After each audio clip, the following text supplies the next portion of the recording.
somewhere internally I just had this strong feeling that came from somewhere deep inside of me that just said, look, life doesn't have to be this way, and there's an infinite potential for it. I didn't then. A lot of people these days don't spend any time on their minds. Hey guys, welcome back to the Get Real podcast. I'm Cameron Bailey and I'm here with Sridhar, and we are doing another podcast, and we're talking about a lot of different things in this podcast. We talk about authenticity, we talk about special people in our lives, our mentors, our close ones that have helped us be who we are. We also talk about possessions, money and wealth. So there's lots to talk about. It's a really great session and I know you'll enjoy it. It's great to be here again. We're supported by C1 Espresso across the road here, so we get our coffees from them in the mornings before we come here. So they're great people over there, and I'm a coffee connoisseur, so you want to go there for your coffees, I guess. So okay. Hey, look, you were telling me before you guys had a significant anniversary yesterday. So how many years have you been together for? Yeah, Cameron. So my wife and I celebrated our 21st anniversary. So we've been together a bit longer than that, but 21 years of marriage, and actually thought, hey, it could be a good topic for today. I know often we'll sit down and say, hey, what's going on for us? And it's quite a nice way to start a podcast because it's real and it's there, and really got me thinking because, I had to get on a plane. I think as you've mentioned before, I fly down to Christchurch for these. I'm now living more on the top of the South Island there. And it really made me think, when the date was coming up, because we're heading in the holidays and this was the date that could work, for everyone. So I said that to my wife and I said, it's a bit of a bittersweet because I really enjoy coming here and seeing you and doing these podcasts. And at the same time, I won't be there for the anniversary. So I left after finishing work yesterday, which was on Friday. And, just how supportive she was. I mean, it was almost like she was the one saying, hey, this is what you got to do. And, you got to go and do what you got to do. And, this podcast is helping people, as I think we'll talk about. At least we're getting some feedback that it's being helpful to people. And then it just made me really reflect. So as I was driving to the airport and getting on the plane and coming here from Nelson, it just made me think about how many times she'd actually been there for me, and really what I came to was I just wouldn't be where I am, without her support. And I started thinking about some of the times that, the epiphanies that she would have when I was really stuck, or that person that was there for me when I was, we all go to those places that sometimes it feels like, we're not going to make it through. And, she would be my rock. She'd know the right thing to say. And if I started, I would be here for a year just talking about all the things that she does to help. And so it made me think about, first and foremost, my wife and how Susanna and how amazing she's been. And really, again, just how I just know I wouldn't be here unless, without her support and help and, where I've got. So just thinking about the people in our lives and made me think even broader, like, if you think about how successful, that you've become, and I thought, and the success that, we've been able to achieve, who are some of the people in your life that have helped you to get there? And I thought that might be a good way to start out today. Yeah. Well, first of all, thanks for being here, because it sounds like you made the choice to be here, which is really good. And I find that interesting as well, because I like, the word that was going through my mind when you were talking about that was sacrifice, and then I said it's not sacrifice, it's choice. And it's a funny thing, it's my birthday today. Oh wow, so happy birthday. I'm not telling many people that I'm 39, but I'm here as well, so and it's because we love being here. And I think that no one's successful, or whatever success is, no one does what they're going to do by themselves. There's always lots of people behind you, and they may not just be partners, but they may be mentors or coaches or trainers or friends that support you in the background, or have supported you 5 or 10 years ago to get to where you are today. So I love that book, Who Not How, and I think I might have talked about it before on the podcast, but I love that. And they've got an analogy at the start of it about Michael Jordan, who's the best basketball player in the world, but he couldn't have been anywhere near as successful or as great without having Scottie Pippen and the rest of the Chicago Bulls. And so no one does it by themselves. Like Warren Buffett, Charlie Munger, who died actually this week, which is really sad. But together they were successful in shares and creating wealth, and they run ideas off each other, and they had thoughts together. So I don't think there's many people out there that do it by themselves. So I've got Kim, who's my partner. We've got 2 children together. We've been together now for, I don't know, 15, 16 years. We've been on and off a few times, but we're trying really hard on it. And I wouldn't have got to where I am without Kim, because, you know, when I haven't been the best father and I've been working too much, she's picked up the pieces, and she's always there in the background to help with the kids and keep me in line. And, you know, she is the person that I can talk to and trust and value her opinion. And everyone looks at me as, you know, great businessman and got great knowledge with property and real estate and things like that. And it's funny because I told a story last time we were here about how I wasn't going to buy a particular building because I was pissed off with the situation and how we got there. And I built it. We bought it. Kim and I own that one together. And, you know, she was the one that talked me into buying it in the end. And because of that, you know, we still own the building and it's worth lots more money than what we paid. So I think it's interesting how you meet people throughout your life and they make you stronger and better.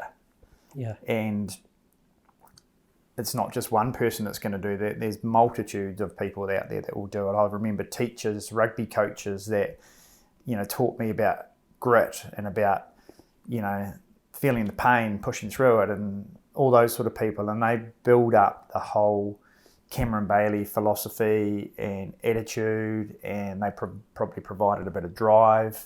Yeah. And someone to look up to. You know, I love that Matthew McConaughey does a great talk, and he's at the Academy Awards or something like that, and he talks about, you know, needing someone to chase, you know, and I love that. I think everyone needs someone in their life that they can look up to and sort of strive to be. So those sort of people are really important as well. But partners, children, my kids keep me in line.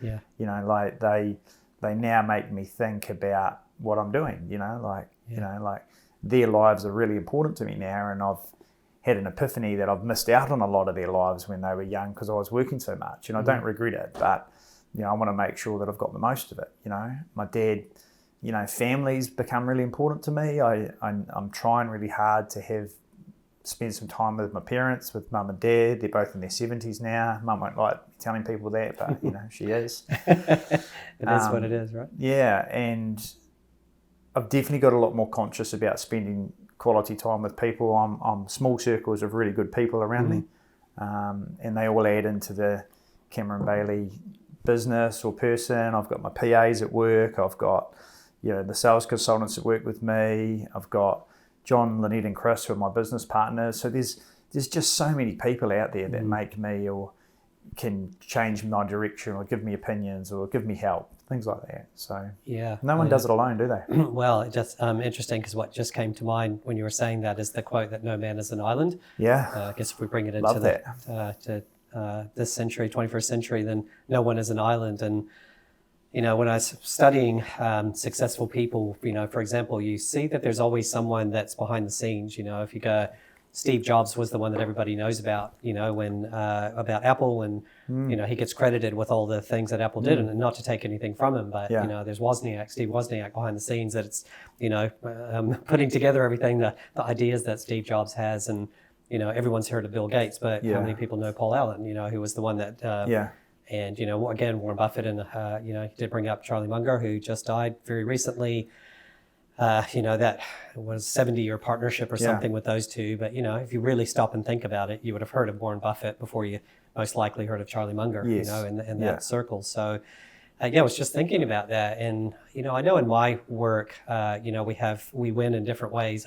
Win is maybe not the right word, but, you know, in your, what you've been able to accomplish in real estate. And for me, it's the breakthroughs that people are able to get, you know, in the work, whether it be a mindset shift that they get or a result that they've really wanted that they get. And I get to be part of that, you know, on a very regular basis, which is awesome. But I, you know, and sometimes it's really amazing stuff. Like I feel really fortunate to be in a job where sometimes people's lives really change. And, you know, when that happens, you know, you can sort of feel like, oh, you know, I did that, but I just don't ever go there because, you know, where I go is just enjoying the moment, but it's more of a gratitude thing. You know, I think about how many teachers did I have, that gave me this piece of the puzzle or that piece of the puzzle, and who was there for me when I wanted to give up, and all these things. I'm like, all of that is there in that moment, that moment of success. So those people are there, their contributions are there. And yeah, I thought it might be, you've already started, but I thought it might be an interesting thing to do to acknowledge a few of those people. So I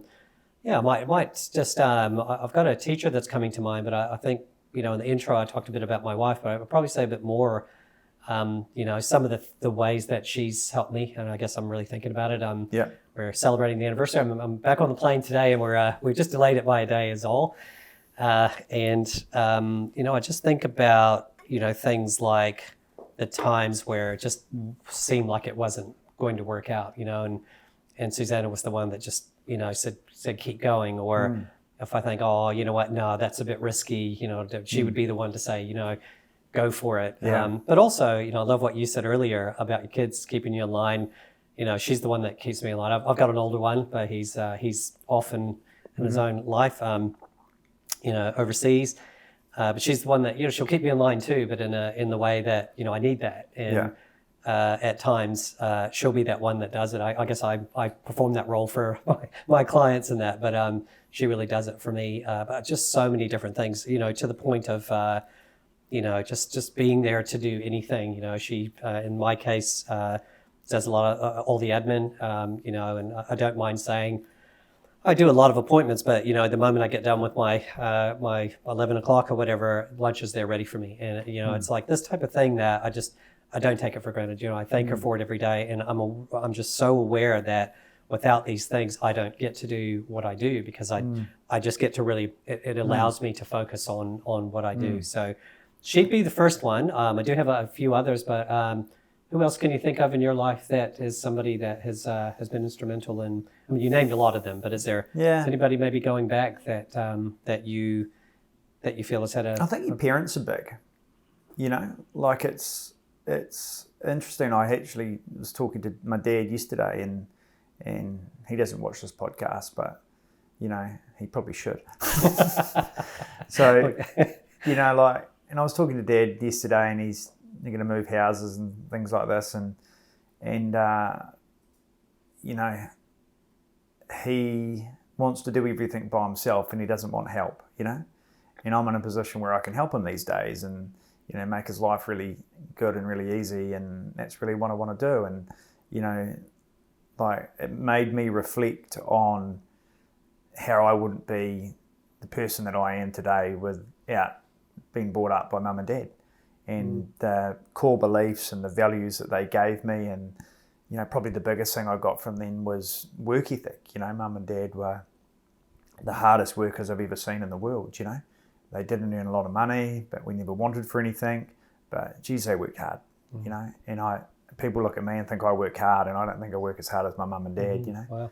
And that's probably the biggest thing they've given me. But my dad's he's a gay man now. He came out when he was 60 years old, and I'm really proud of him. He's living the life that he wants to live now, and it's honourable that he's doing that, because when he told me that he was gay, it was a bit of a shock, but we were really happy for him, because we just wanted him to be happy. And he said to me, the way he said to me, I feel like I've been living a lie for 60 years, 59 years, whenever it was he came out, and made me so sad, I just imagine living that long, most of your life, feeling like you're living a lie. And it's sobering, actually, because I made me think, what am I doing?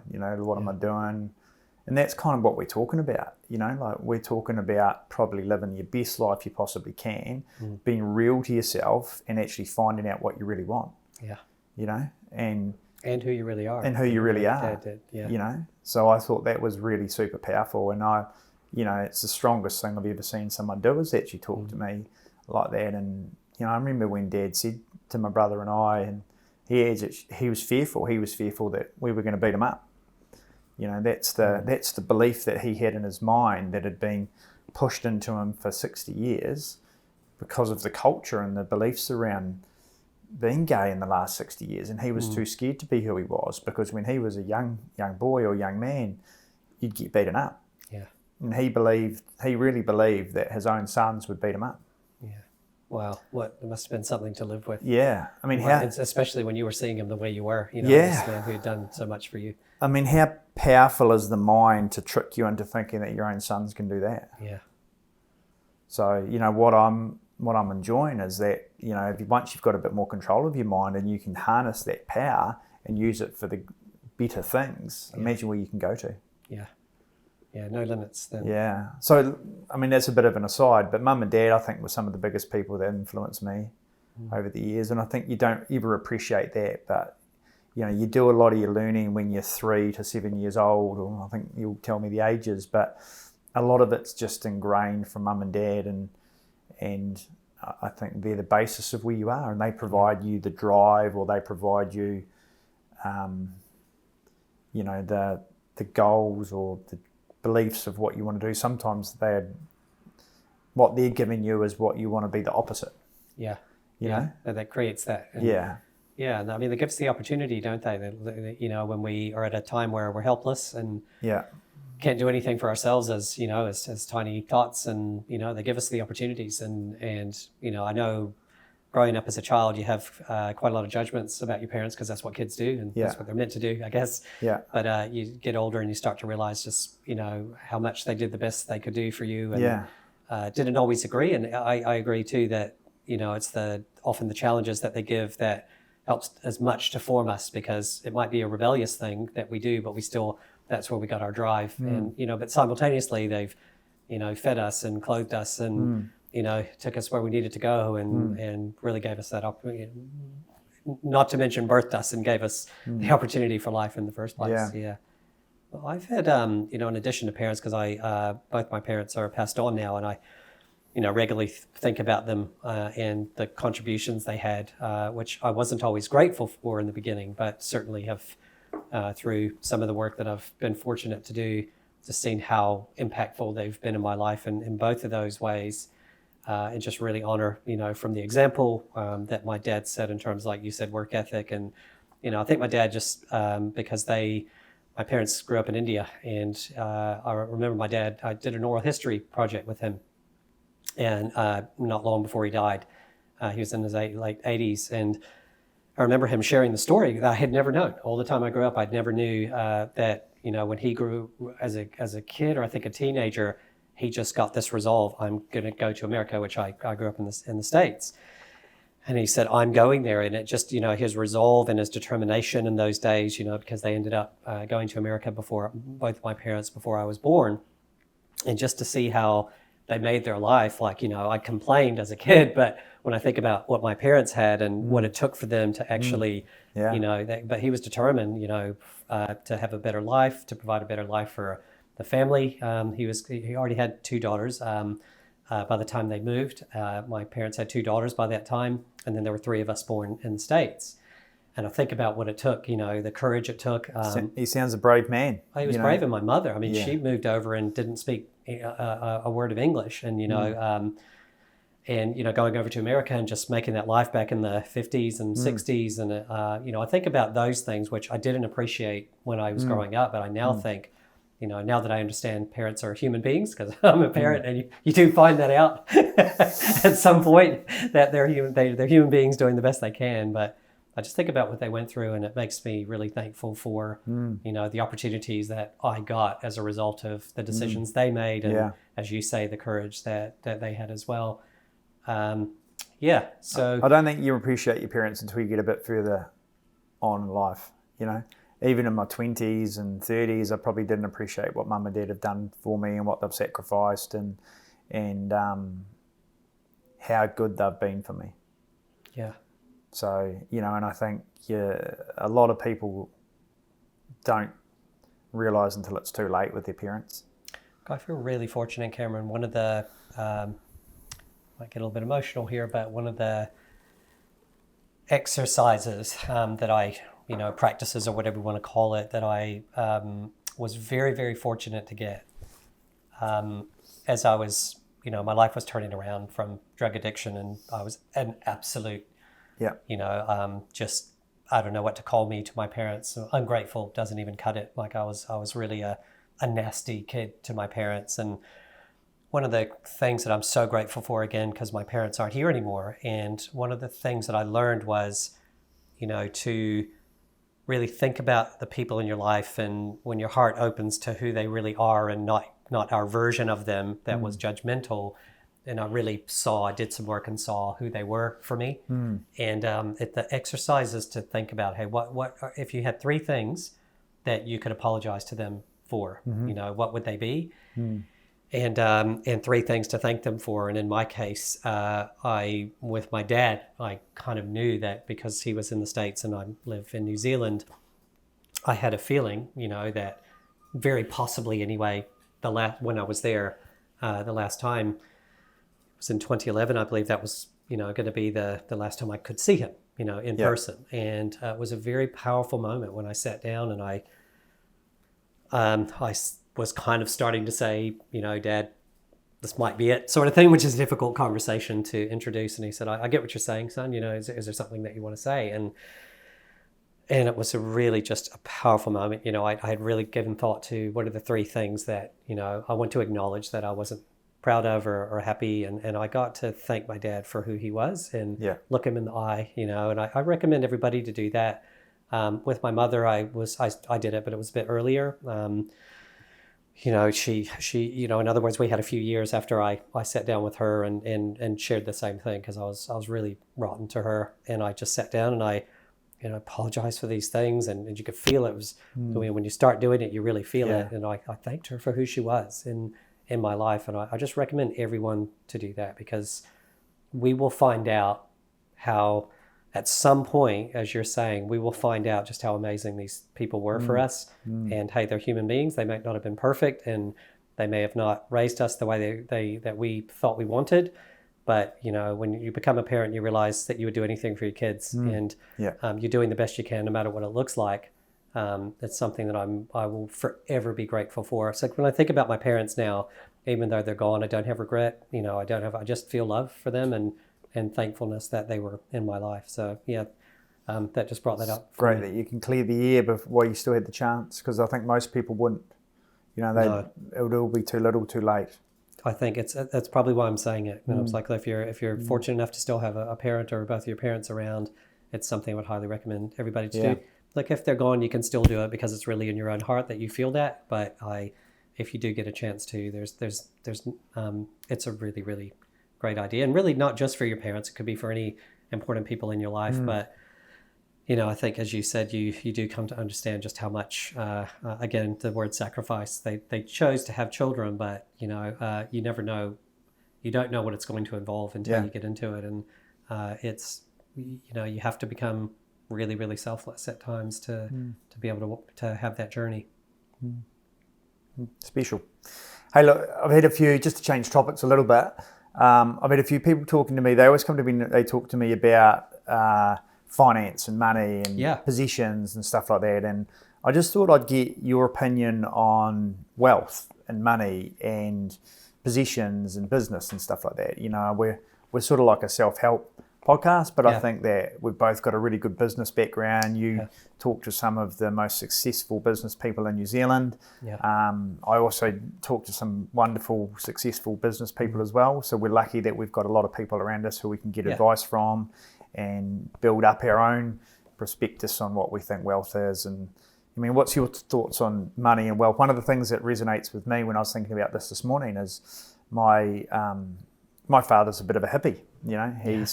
I remember Dad saying to me, as long as I can remember, he's saying, money won't make you happy. I don't need any money. I still remember Dad saying that, I don't need any money. Really interesting, because, and I used to want the opposite. I used to want lots of money.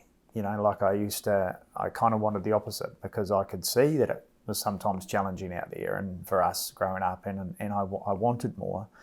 And I think that now my philosophy is that, yes, you don't need money to be happy, and probably lots of people with money aren't happy, but it's also not happy with no money either.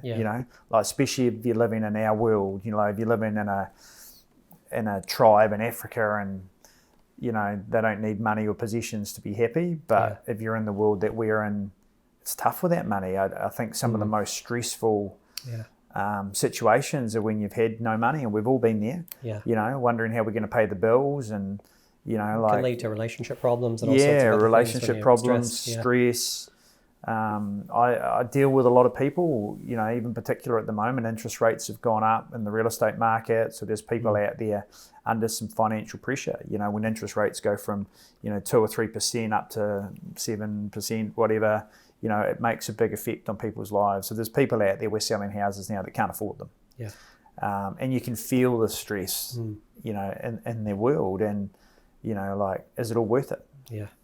What's your thoughts about it?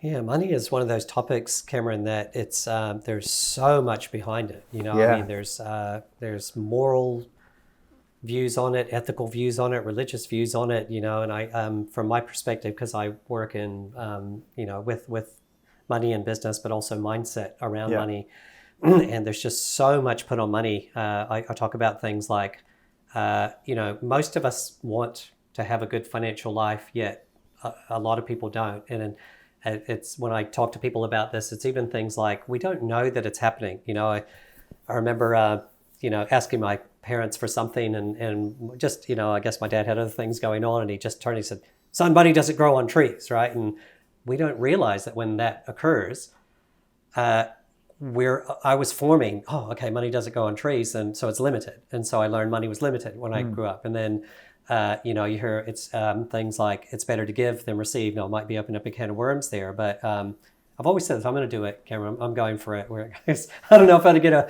backlash on this because it's a big tenet, right? It's better to give than receive, but I don't believe that. And it's not better to give than receive. It's better to give and receive. And my proof of that is, the way I get people to think about it, because I know that's a very bold statement. It's a bold statement, but here's my proof. If it's better to give than receive, then what about the person that's receiving? Do we not care about them as long as we get to give? True. Right? It's better to give and receive, because when we receive, we're giving somebody else an opportunity to give. So for me, it's a back and forth. But I might have opened a can of worms there, but I talk about it in a mindset course. But basically, money at the end of the day for me, if we remove all of that, because those are just perceptions about money. Money's actually, like, at some point I realized, money's just actually paper. It's a thing, but what money really is it's a means of exchanging things, right? Like in the old days, you traded a cow for you bartered, you bartered, and that was cumbersome because you'd have to carry a cow, and you could only do that for so far, and or whatever you might be trading. And then we came up with a way of how can we do that it's a way of measuring value, and so it's a means of exchange. And really, that's all it is. Like all the other connotations on it, it's just been human beings. I won't go too far with it, but it's just human beings having perceptions on it for whatever reasons that they had that. And for me, though, money, the way that I look at it is money as opportunity. Like that's really, at the end of the day, it's not everything, but it's opportunity. It's opportunity to have things that we want. It's opportunity to not have a particular kind of stress in life. It's opportunity to have the things in life that we want and enjoy. And I think if we don't get caught up in the attachment to it, if we don't make money mean something about us, like if I have it, I'm some great person. I think that's where we've gone wrong as a human race. Like we somehow think if you have zeros behind your name, you're somehow a better person or more successful or what? No, it's like you've got more opportunity, which is to me it's a great way to look at it. So for me, money doesn't mean anything in terms of who we are, but it sure provides opportunity, a certain kind of opportunity in life to, we can buy education if we want, we can buy things that we enjoy, we can travel, we can have experiences. And you brought it up earlier, it's the not having the stress, So I know this is something you're a very, very, important aspect of your life. So what are your thoughts on that? I mean, I'm changing with what I believe. I used to, I remember when I was young at school, I wanted to be rich and successful, and I wanted to be, I wanted to be a millionaire,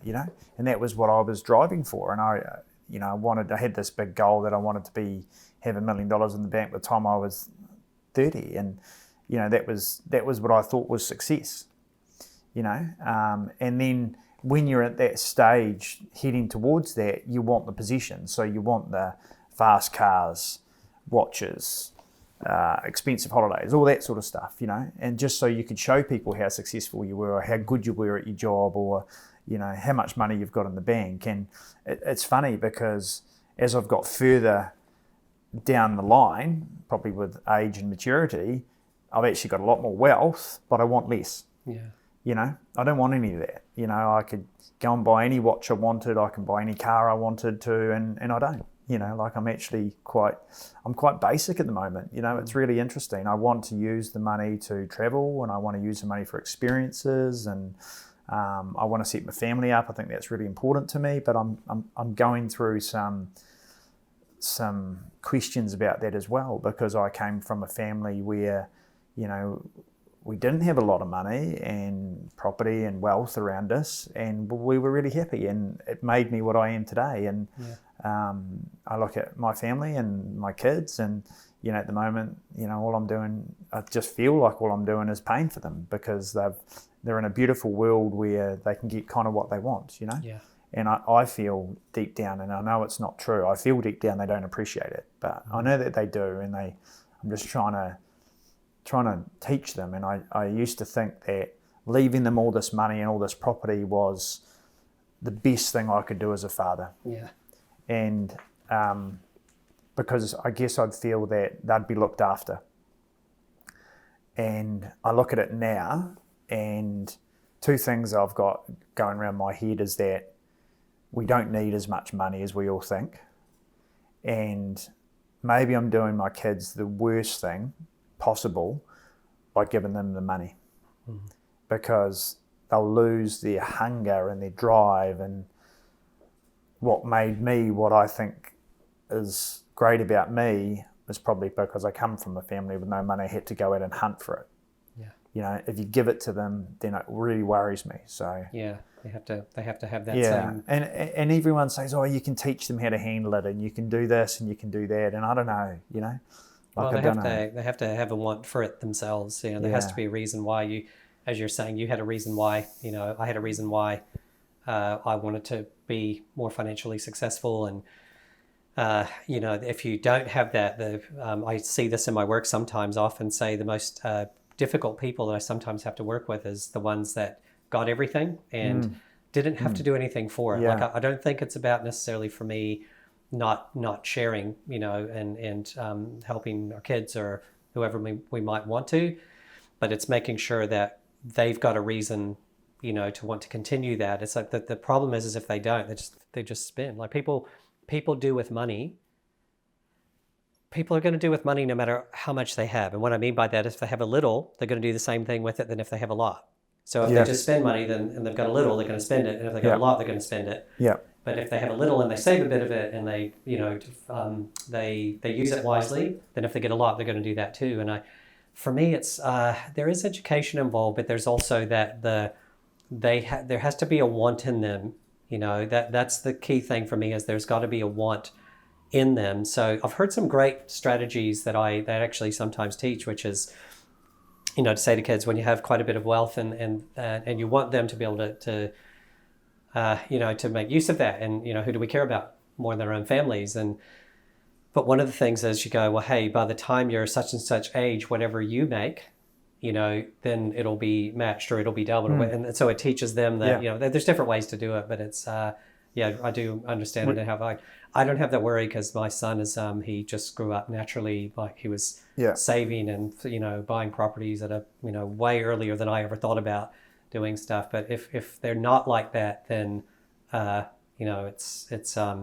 it's really different. It's funny also because I think that by trying to leave your family and all your kids and all that, your money, you actually don't enjoy it yourself. Yeah. And I've met a lot of people who get to, the later years in life and they've built all this wealth and all this property, but they haven't enjoyed anything themselves, and their kids are going to win lotto when they die and then they're going to be driving around in Ferraris and Lamborghinis and having a great time. Yeah. But it'll all go. When you look at all the Rothschilds and all the big wealthy families from the last 200 years, lots of them have lost their wealth in the second and third generations. There's that great saying, as one generation earns it, the next generation keeps it, the third generation loses it. Yeah.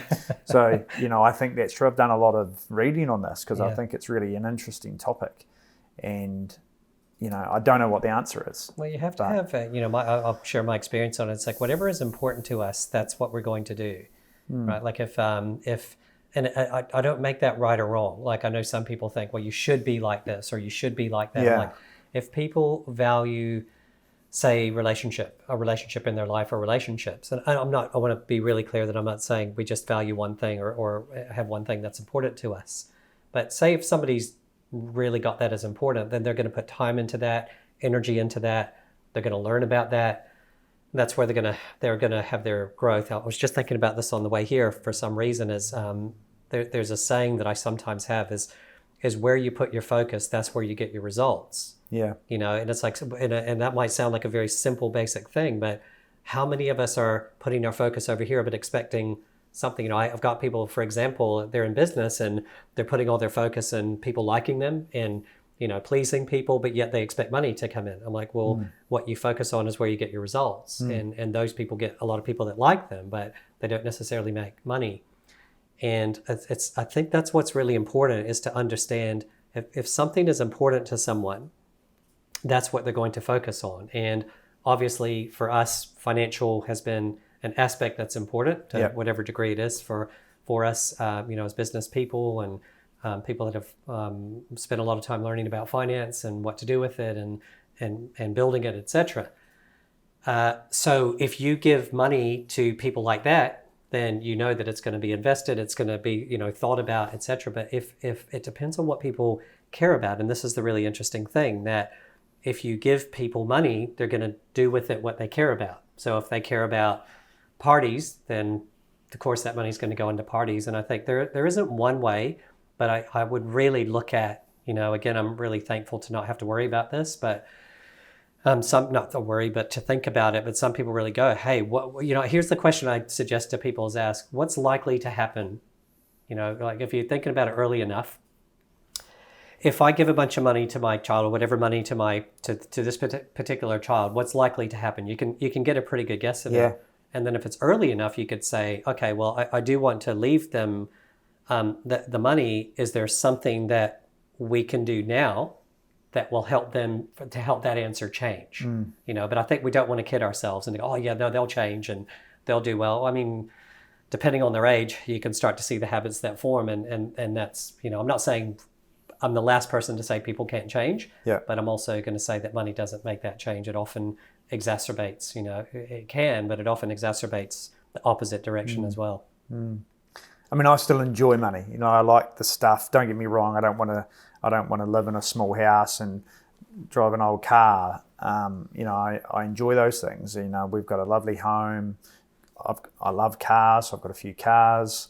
I like good holidays. I like all the stuff that money gets you, but I think I do it because of a different reason now. And I think that it's also knowing what's important to you. Like I was so focused on building wealth with investment properties that often we sacrificed the house that we lived in to create wealth, and that wasn't the right thing to do either. I think you've got to find the middle ground as well. Yeah, I think again it comes back to what's important, doesn't it? Like one of the best pieces of advice I got from a teacher, which if I could just sneak something in, because before we finished, we had a topic earlier about the people in your life. I have to give a quick mention to some of the teachers in my life. One that came to mind was Robert, who just helped me when I was, wanted nothing from me, and I was drugged out, addicted, and he was the person that was there for me. Became a bit like a second dad, and just believed in me enough, and until I believed in myself and that. And there's been other teachers that I won't go through it all now, but I didn't want to not have a conversation about people in my life without acknowledging the teachers. Like they're there with me every time I get to do this with someone. But I love that when you said they want nothing from you. That to me, I reckon is the beautiful thing about those people, whether it's a love or whatever it is, but they've got no motive. They just want you to succeed or be happy, or they're not trying to build themselves up through you.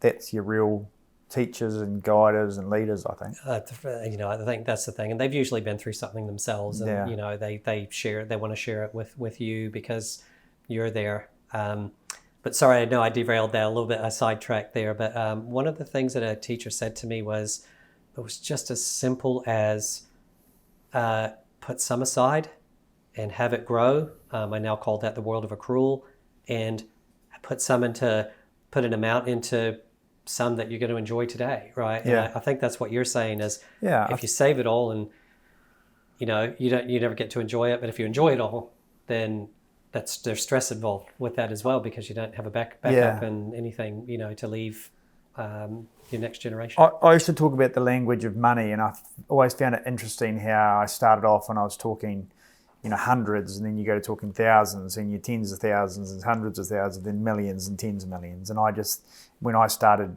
real estate and business, I just thought everyone thought too small. I wanted all the people that I was talking to at that stage, they were saying, think bigger, earn more money. Money's easy to get, it's not hard to get money. You just got to go out there and earn it, or invest, or whatever you're going to do. So I think that's something. I think that I've changed my philosophy so that the first thing you want to do is get to a level where kind of you've got enough income so that all your bills are paid. And then you've got no stress, because if you've got just enough so that all your bills are taken care of and you don't have to worry about things, then there's no worry. And then it's just keeping that and working out what you need from there.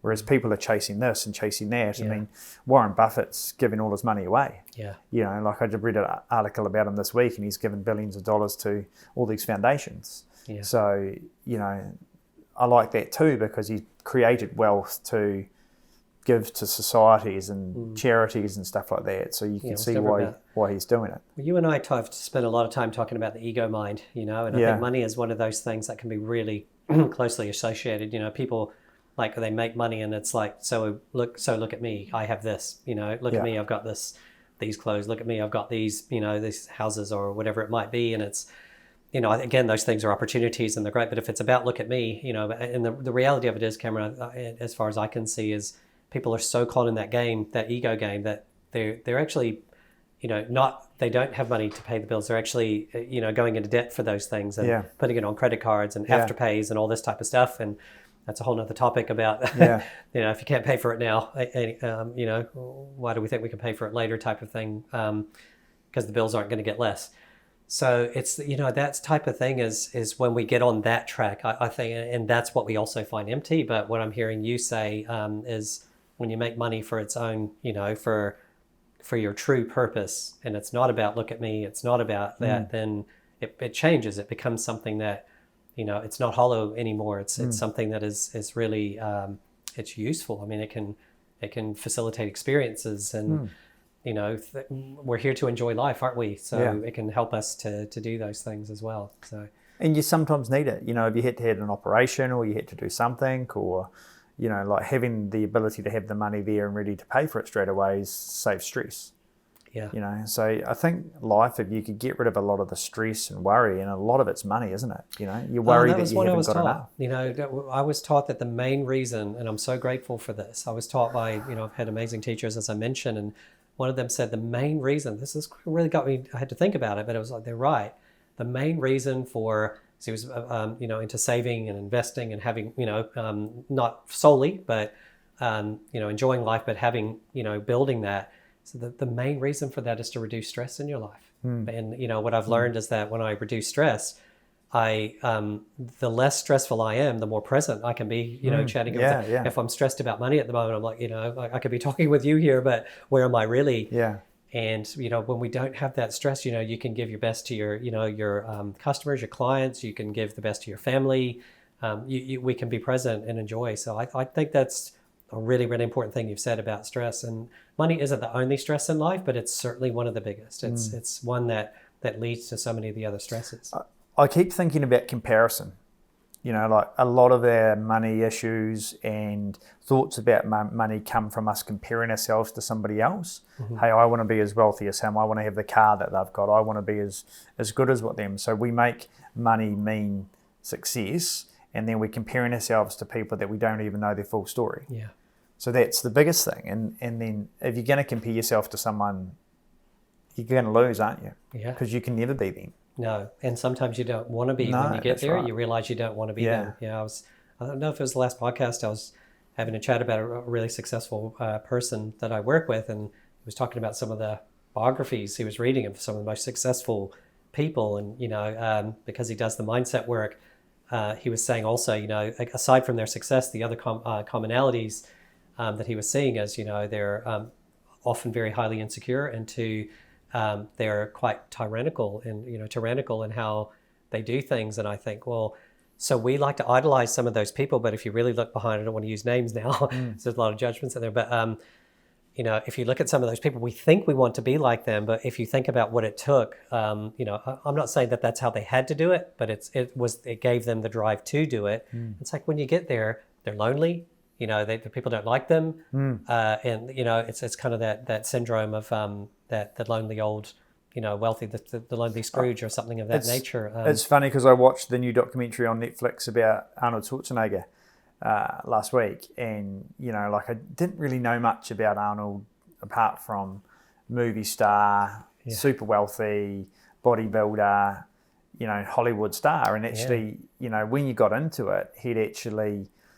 He'd had an affair with his nanny or his cleaner or somebody like that, and his wife of so many years left him. Yeah. And now he's living in Norway or Austria or somewhere like that by himself. Yeah. And he lives with a horse and some animals. And he's, I think about that and I think, wow, this guy's worth hundreds of millions of dollars, and he's a movie star and he's celebrity and he's all this. And is he happy? Yeah. Well, you and I talk about balance a lot, and I know something's been important for you. And look, the thing is that, and I think we can both see this in the respective jobs that we do. We can have both. We can have balance. We can have money. We can have it all. It's just, for me, it's always mindset. Cameron, I'm a broken record with that. But it's where's our mind and our mindset? Are we so blindly driven? Do we have blinders on that? Like you said, chasing somebody's wealth to be like them, or and then if you think about what money is to us, then it's not a healthy relationship, no matter how much of it we have. But if we then go, hey, I want to have a great family. It's not whatever is important to you. I'm not saying you have to have family to some people don't want that or whatnot, but whatever's important to us, it's having a mixture of having a balance of those things. And my experience is we can have all of it. We just have to be in the right mind frame to. This is what we're talking about, isn't it? We're talking about living the life that we want to live, and when we start doing that, we're actually going to have the wealth that we need to do what we need to do. We're going to have, the experiences, the family relationships, the love, all those sort of things. Yeah. So it's about clicking into the life that you want. The other people call it the frequency that you want, and then it'll all be there.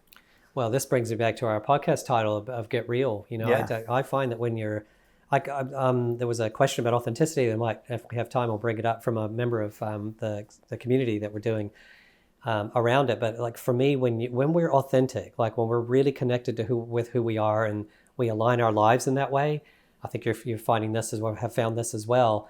Those things do come to you. You become like this powerful magnet to attract the things in your life that you want. So it's really interesting as you think about people, hey, drive is a way to get things. And I've seen that work. But you've talked a lot about the cost of when you've been driven, and I've been driven, certainly in my life, it cost me everything else, to get those results. But when we're authentic, I think you shared in a podcast earlier, Cameron, that when you were starting to work with this, you said, well, hey, I'm having more balance in my life, but I'm making more money too. And that's the thing about getting genuine. It's like that, the secret of magic or secrets. I don't like using those words, but getting authentic just brings everything to us. It's such a wonderful word. I love it, and it's a big part of what we both believe in, isn't it? And I'm still finding it. You're the guru, but we're all on the path of learning it. But but I know that I have moments in my life in the last few years where I'm being authentic to myself, and it all just does come, and it all seems to click. And like everyone can look at examples in their life where that's happened to them, and I see it all the time, and I see people that are hunting for a house and they can't find the house, and then suddenly they put their house on the market, and then it sells and the right one comes up. Yeah. Like you had a bit of an experience like that when you were selling your house. Well, and you took us through it. So, and it was clearly meant to be. You were doing the right thing. You were being authentic to yourself, and the universe gave you exactly what you needed. Yeah, I'm going to give you a plug here, Cameron, because part of that was you know, taking us as I think we talked about that story in a previous podcast, but my wife and I had built our dream home in Christchurch, and, you know, it was a beautiful place.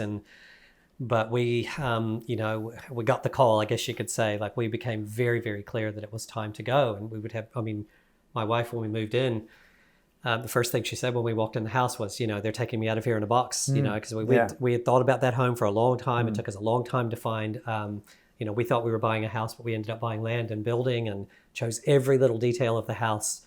It was our choice.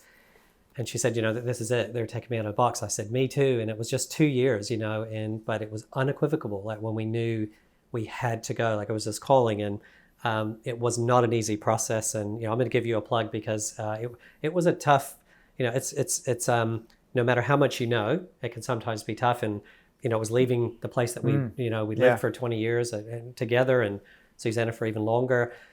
But you took us through that, and part of it was just how you were. And I was really thankful to have you you know, some of the things you said during that time was just like exactly what we needed to hear. Oh yeah, just put us right back on. Yeah. You know, and now that we've been there, it's been almost a couple of years.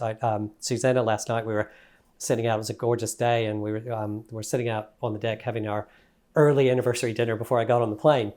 And she said, you know, and we were just talking about how lovely the day was. And she said, you know, so are you happy you moved?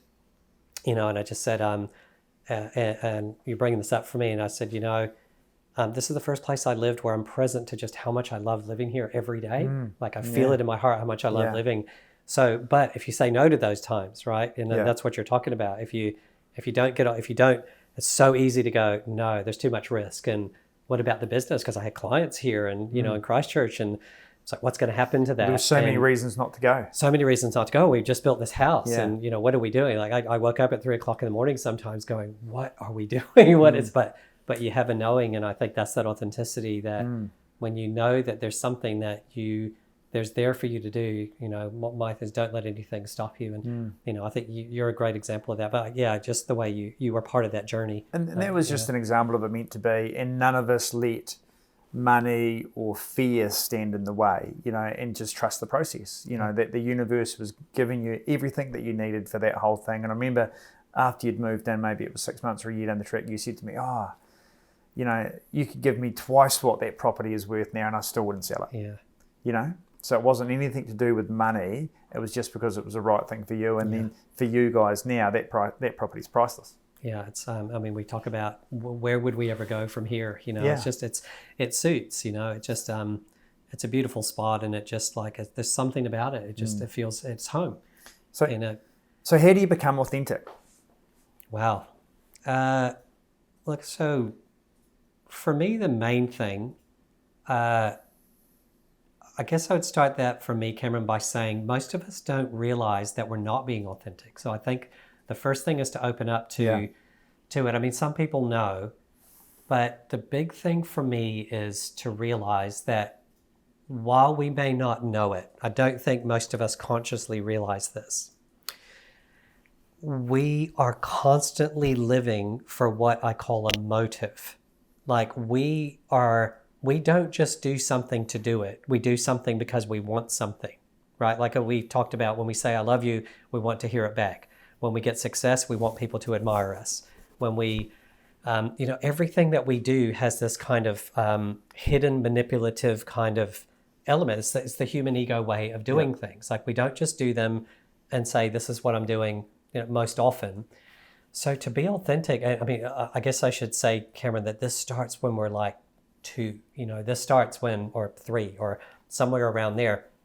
It starts when we do something and our parents didn't like it and say, oh, you're a bad boy, or, you know, you're a naughty girl, or something like that. Or the opposite. If we do something and go, oh, you're such a good kid for doing that, straight away we learn that I'm not doing things.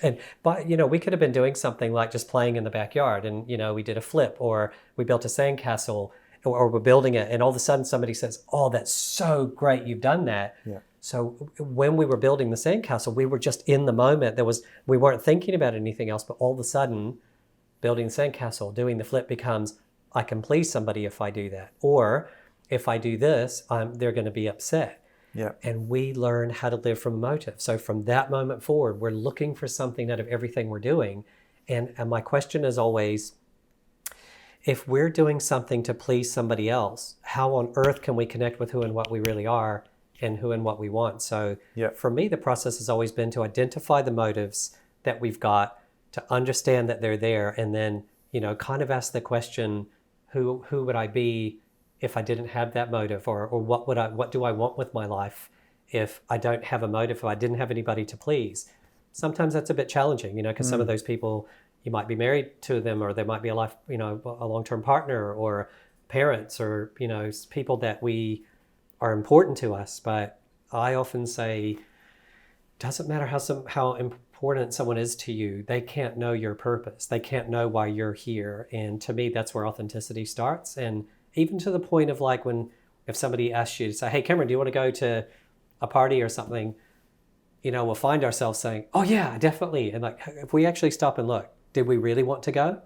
Or did we say yes so that we don't upset that person? Yeah. Or did we say yes so that they'll like us? And motives are very subtle, but they're there. So that's my take. I said probably quite a deep dive to start that conversation. Yeah, so it sounds it basically sounds like the whole world, and I agree with that. I think a lot of people don't realise that they're not being authentic to themselves, and they just think the life that they're living is all it is. Yeah. But I think that awareness is the big thing. I think that as soon as you start to become aware of one or two things, and it builds, doesn't it? You become, hey, I'm doing that because of that, or I don't really want to do that. And then I think that's really a powerful thing, and that's what I'm sort of been going through the last few years. Yeah. I'm trying to stand up for more what I really want. Because I used to do that all the time. Yes, I'll go to the party, or yes, I'll go to that meeting, or yes, I'll do that, and just to make everyone else happy. But inside I was making myself unhappy. So, well, this is why I'm just, for many reasons, because I just love talking with you. But one of the things that I most enjoy about this podcast is you being who you are, and in an industry that is very much about it's you got to be out there, and you're at the very top of that game in the country. And, you've shared with me, I hope you don't mind me saying it here, how, in the beginning, and how would you know any different? Because none of us do. That was ego-based to start with. And, you coming on and sharing your journey of the authenticity that you're finding. And, as you're doing it, we're all in that journey of finding greater authenticity. But, I just really applaud your courage of sharing the journey as it's going. And I've been really, I don't get to talk with you personally as well, but on here as well, just hearing your journey of how you're becoming more authentic, and then more authentic, and how that's actually changing for you is something that's really inspiring. Well, it's still building a big business. As I've become more authentic and actually trying to do more of what I want to do, and trying to work less, and we're actually still achieving bigger results every year. We've been number one in New Zealand for the last few years, so I'm the proof that it works. Yeah. The authentic self, and I'm still miles away from being authentic all the time, but I'm moving towards it, and life's more enjoyable. There's more money, there's more business, nicer people around me. It's amazing how your life can change. I think you've spoken about this before, but what if I could ask you what? So your results are better. You're getting more authentic. Yeah. How is your actual? Do you find a change in sort of your work and how you do it? What's actually changed about sort of being more from the ego side and being more from the authentic side as you're creating greater success? Are there other changes that you're noticing in the process? I think it doesn't feel like work as much. And there's not as many highs and lows. So I think if I go back 10 years in real estate, I was number one in Canterbury still, and still really successful in real estate. But you'd have big highs, so you'd have a big month where everything was going great and that you'd love it, and then the next few months there'd be a few disputes or a few things go wrong, and you think, oh, this is shit, I want to get out of it, I can't be bothered with it, Whereas now I'm sort of more level playing field. There's not as many highs and lows, and that's how I kind of describe it. It's more enjoyable because I've got rid of all the bad energy. So I've got this philosophy now where I just want to work with good people. I want good people around me. I want people that respect me and trust me and appreciate me around me. And if they don't, then they won't list with me. So I don't chase the listings hard anymore. Every single listing, they'll like me and they'll want to work with me, and that'll be how it is. And I think you get better people around you. And I used to take any listing on. You know, any single listing that if you ring me up, I'd sell your house. I get a little bit more fussy now. If I don't like someone, or I just feel they're unrealistic, or they just it's not going to work, then I don't know. I'll say no, it's not for me. And I look back on them, and they're the ones that I don't want to have. Yeah. You know, and that's the thing. Whereas I was grabbing onto stuff that I thought I wanted to have, and all it was doing is causing complications, difficult people, difficult situations, often no reward at the end of it, and all it does is beat you up. So I've been strong enough to say no to that. So it's really cool. It's given me more of an enjoyable workplace, and I think it also gives me my team and the people around me. You know, they have the same experience. We're trying to have everyone feel respected, you know, PAs, everybody. So it's more of a team game, and I think that's what's changed with us probably. I think it's so great to hear about that. Is that's bringing you greater success? You know, that I hope everyone that's watching this will really get that. And because it can. What are we taught? Like we're taught. I mean, you were taught, I'm sure, drive and just go. Put everything else to the side and go for it. Well, when I started doing business plans, 20 years ago, my business plans would just be how much I want to earn every year. So I want to earn this much, and I'm going to do this many auctions, and the next year I'm going to do this many. And it was all I was focused on is the money that I was earning and the key performance indicators of a real estate business. And it was all focused on the money, basically, which was the wrong thing to focus on, So if I focus on the people I wanted around me and the experience that I wanted myself to have and my clients to have, then it's actually built something bigger and better. And it's, to be honest, it's easier. I remember the day, I look back and this week I did 7 auctions, one day, which, not many people in New Zealand would do. And, we've had days where we've done 11, I think, is the biggest we've done in a day. So it's pretty amazing that you could sell 11 houses within a day. Yeah. And I look back and I remember thinking to myself when I first did 4, and I thought, how the hell am I going to get through this? And we did. And then as you mold your business into more of an authentic business that you really want, doing 10 or 11 is really easy. Yeah. So it's amazing how your mindset changes as well, and I think I talked to I do a lot of mentoring within Harcourt's Gold, and I mean, when you've, like I said before, when you've got someone to look up to and someone to chase, it shows you what's possible. These new consultants come into Harcourt's Gold, and they look at me and they look at other consultants in Harcourt's Gold that are successful, and they're doing 4, 6, 8, 10 auctions a day. And a lot of the other companies out there, their agents do 1 or 2 a month maybe. So it just expands your mind a little bit, and it shows you that it's possible, but not just from a selling point of view. It shows you can actually have a wonderful business with good reputation and good people around you, and not a tough business. I've met business people who have got businesses not just in real estate, but everything's hard. They might be earning good money, but they're ruthless. And they don't have friends that are around them, and they're burning people off, and they're burning clients off, and they're living from bad experience to bad experience. And they may be picking up some money on the way. I do believe that in the long run they'll lose it. But I don't want to do business like that. I don't want to be cutthroat. I want to leave some money on the table. It's funny, my philosophy's changed from buying properties. So when I started buying properties, I think I bought my first property when I was about 19 or 20. And for those few years, even when I started real estate, I wanted a bargain, so I was so focused on what I was buying the property for. First of all, I was probably buying the wrong property. But secondly, I missed out on all these opportunities to buy property because I didn't pay the $5,000 or the $50,000 or the $20,000. Now I've got a philosophy around just paying the money, leave some money on the table for everyone else. And I think I've joked with you before, everything I've bought lately I paid way too much for.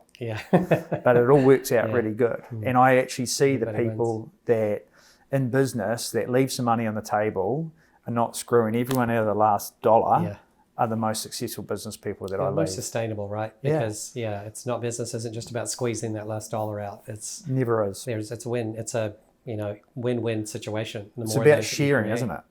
Yeah, I think for me, I use the word like everybody wins. And that's sharing. It's like everybody. If somebody wins and somebody loses, that's not a sustainable transaction. a lot of times people think you're winning, like, hey, I got one over and I've won that. But internally, this is an interesting one. There's an internal transaction going on because we know we've done that, and it actually has a hit to our confidence. So I'm about, and then opposite too. If we get other people winning but we're losing, that has the same effect. But if we win, we know that we had a transaction or some sort of situation where someone else has won, we've won. I often say the only time that there's win-lose is in sport, really. I guess you could say, I'll leave it at sport. I guess you could say politics and that, but that's the only win-lose because it's set up. But even then, I've seen losers win and I've seen winners lose. I've seen winners that lose everything in their life, and I've seen losers that through having a loss, they come back and learn things. And so they're actually winning. They're winning. And so even then it's not really applicable. But I think, the win-win is the sustainable one because, I don't know, as a society, we've somehow developed this, someone has to win and someone has to lose. And I want to be a winner. I don't want to be a loser. But we can all be winners. I don't use the words anymore, to be honest. I don't think there's ever a winner or a loser. I think there's a negative connotation. And I think that there's only good and good. And if you're a loser, you're looking at the wrong part of it. You're not seeing the glass half full. You're not seeing the other side of it where you've actually had an opportunity to lose and to gain growth and to gain experience. There's something in there that you haven't seen. You're just looking at it for the wrong reason. I think, and there is another way, isn't there? It's like everyone can win. And then... I think that we talked about it for something else the other day, and you come up with a line, and it was about the best deals are done when both parties feel like they're winning, or something like that. It was that line. I've got it. I saved it and wrote it down on my phone. It was something about the best deals done when both people feel like they're winning. Well, that's including you. When all parties feel like they're winning. So because that's the whole. It's sustainable. Then everybody's inspired to go forward to do business again, perhaps, or to everybody has their confidence intact after that. And we move forward the most. We move forward the most. Yeah. See, that to me is the key to real estate. I think I'm trying to get buyer and seller to feel like they've both got to win, and also me. And the fact that I want it to be a fair negotiation. I don't want one person to just say, hey, I'm not paying anymore. They can just take it or leave it. It's never going to go well if someone feels like they've been pushed into a sale. So it's about orchestrating that in the background so that everyone feels the win. And that's the best negotiation. And that's an art. There's a real art to that. And it's taken me 20 years to get to that situation to make everyone feel like they're getting a win. So I was going to, as you were saying it, my first thought was, you have a tough game to do that in, right? Because of what's at stake, and it's often people's biggest asset that they're dealing with or about to get into, and that's the first thought. What's funny is that everyone thinks real estate and negotiation real estate's about money. It's got nothing to do with it. It's more often everyone's trying to have a win, and as soon as you take the win and lose out of it, that's when the negotiations go better. Right. So like I often talk to people. I've just done a talk in one of our offices about negotiation, and that's when I was actually I love doing these mentor sessions and training sessions and things like this podcast because you actually learn stuff yourself. Like you actually learn more about how you do it and why you do it when you're trying to train somebody else or trying to talk to someone else about it. So it was really interesting, and I learned with that podcast that one of the things I do is I focus on the big picture. And I don't get down to $5,000 or $10,000 of the money because you're always going to lose. So you've got to let people see. So the ability and the art of negotiation is to let people see a bigger picture or feel the fact that if they pay the money, they're going to be buying their dream home or moving or solving a problem, things like that. So it's about unraveling why they're actually doing this. Why are you buying this house? Why did you like this house? Where is it? What do you like about the location? All those sort of things, because the numbers will just get you confused. They're life's like that. Well, it's like we were saying earlier. That you find when it's for you, then the money's there for you. And or you find a way, and the money's there, or the object's there, or whatever it is will be there for you on the day. The car, I've got a friend of mine at the moment we both know, and he's sold all his cars. Right. He's a car man, and and he sold all his cars, and I know he'll buy some more cars, but the right one will just come when he's there. And, Yeah. I had a coffee with him yesterday, and I said to him, because I've just bought another car and I'm waiting for it to come. And I said, well, you're going to have to get some cars so we can go for a drive together. And he started talking about cars, and, it's interesting, isn't it? Because he's got rid of all his possessions. Yeah. He can buy any car in the world. But that means he's not attached, right? Yeah, That's when real enjoyment can happen, though. So when that right car does come, you really enjoy it instead of it being, oh, it's another one in my collection. Not saying everyone that's collecting is doing that, but it's that's like real enjoyment. Was most people with it is there's the attachment that comes with it, and then the enjoyment isn't there because we can't be attached and enjoying at the same time. Because when we're attached, there's fear associated with it. There's always fear of loss with attachment. Well, see, what made him sell his cars is he wanted a Lamborghini. And I've had a Lamborghini as well. And he wanted a Lamborghini because of the wrong reasons. And that's why he bought his Lamborghini. And he bought the Lamborghini and he was unfulfilled. And it never gave him what he really thought it was going to buy him. And then he thought, was it the car? Is it not the car that I want? And it wasn't the car, it was just the reason that he bought it. He's changed. Oh yeah, he's changing and having more authentic reasons. But I believe one day soon he'll buy a car better than that, and he'll love it because he's bought it for the right reasons, and he's bought it because he wants to go out on a Friday afternoon or a Sunday afternoon for a drive and not tell anybody about it, and not drive around shouting out that I own a Lamborghini. Well, and that's interesting because whether it's a Lamborghini or a $20 item, that same principle applies. It's not what we get. I mean, this is, we're circling back to talking about money, but it isn't what we get. Like the money isn't, we have just, I'll just share a story because it's coming to mind. Yeah. But I was working with a person. It's about the concepts that we have about money and, whatever side that we're coming from. I was in a cafe, it was actually in Christchurch at the time. And I was walking with this person. We had just had a discussion about how this person wanted more finance out of the business that they had. They wanted, it was basically a financial conversation on how they wanted to improve things. And we walked out on the street and I'm trying to think of what the car was. It might've been a Ferrari, but it was one of these like really, bright yellow, beautiful cars. And they looked at it and they just instinctively, they went, oh, what a jerk. Right? And it just occurred to me in that moment, like, you just told me 5 minutes ago, you want more wealth in your life. And without realizing it, they had a judgment. They know that person, right? Like it wasn't, they knew it. It was like, they assumed that was what the case was. That the person had money. And so this is I'm just discussing the different relationships that people have with money. And it doesn't matter, like if it's a Ferrari, a Lamborghini, or if it's, a piece of clothing or whatever it is, the important thing is, what is the attitude towards the money? And is it ego? Is it attachment? Or is it, hey, this is the right thing for me at this particular time. Whatever the numbers happen to be on it, this is the right thing. And if it is the right thing, you'll always get it. And then there can be that real enjoyment. I don't know why that reminded me of that, but it's people, I guess, the thing that came up in my mind is just how much we sabotage, either way. If we don't have the money we want and we want it, we're sabotaging. And if we have the money, we're sabotaging sometimes the enjoyment of it because of how we're viewing it. Well, I think that's a lot of almost like a jealousy or like someone looks at a Lamborghini that's parked in the street and goes, oh, the guy must be a wanker, but probably really they're feeling beaten up inside because they're not successful enough to buy one. So they feel like they're not good enough. So then that person must be a jerk. So then they'll bring them down. Yeah. It's really... so they're trying to bring themselves up by pulling other people down. But none of it works. Like it's not the way to get what we want. No. Yeah. And it doesn't make us feel any better at the end of the day. It just reinforces... Well, it makes us feel worse because we're actually feeling not good enough or not successful, or we're making it reinforce what we haven't done. We don't see the fact that the person buying it's got a massive loan on it and owns no property. Exactly. And unhappy. Or they might be the nicest person in the world driving it and they just happen to love be cars. driving that car, love cars. So